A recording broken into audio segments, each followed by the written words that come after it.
Welcome to the Explainer. Today we are diving deep into Python strings. Honestly, this is one of the most fundamental data types you'll ever work with, so getting this right is absolutely key for any programmer. All right, so here's our roadmap. We're going to start with the basics, what a string actually is in Python. Then we'll get our hands dirty creating and accessing them. After that, we'll unlock one of my favorite features, slicing, before we open up the full toolbox of essential methods and operations that you are going to be using all the time. So, first things first. Before we can start doing all the cool manipulations, we really need to understand the core blueprint of a Python string. What is it really?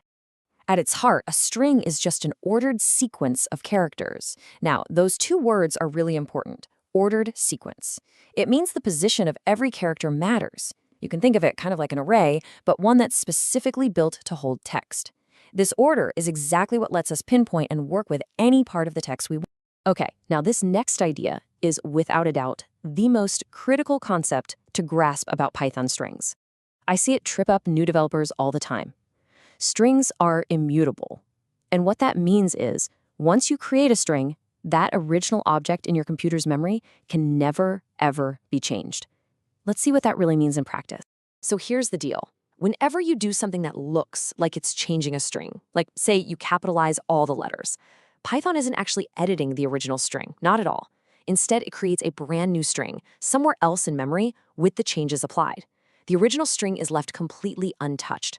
This is super important for how Python keeps data safe and predictable.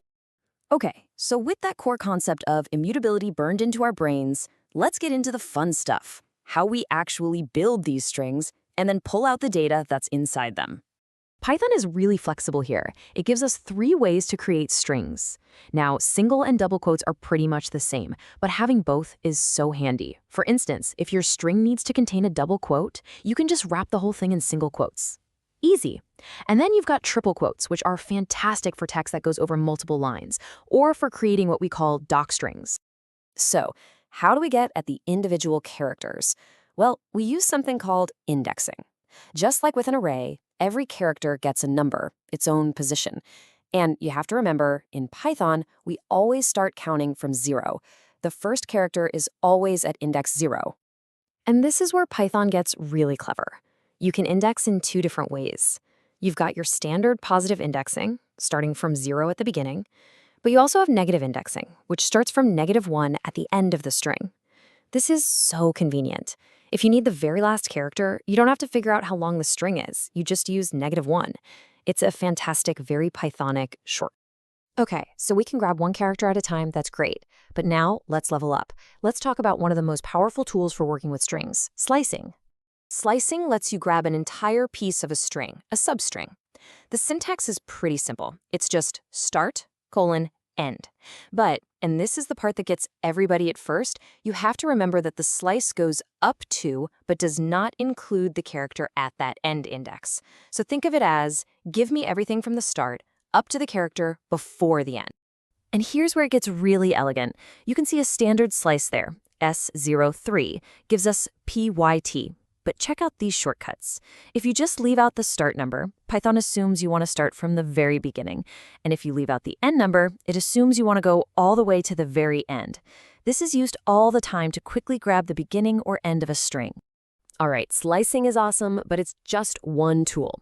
Python gives us a whole toolbox full of built-in methods. These are basically functions that are attached to strings, and they let us do all sorts of powerful transformations. Let's start with a really simple but absolutely essential one, the len function. Now, technically it's a built-in function, not a method, because you can use it on lots of different things, not just strings, but you will use it with strings constantly. It just tells you how many characters are in the string, which is something you need to know for all sorts of reasons. Need to change the case of your text? No problem. Dot uppercase makes everything uppercase. Dot lowercase makes everything lowercase. And dot title is pretty handy too. It capitalizes just the first letter of every word. Perfect for formatting things like names.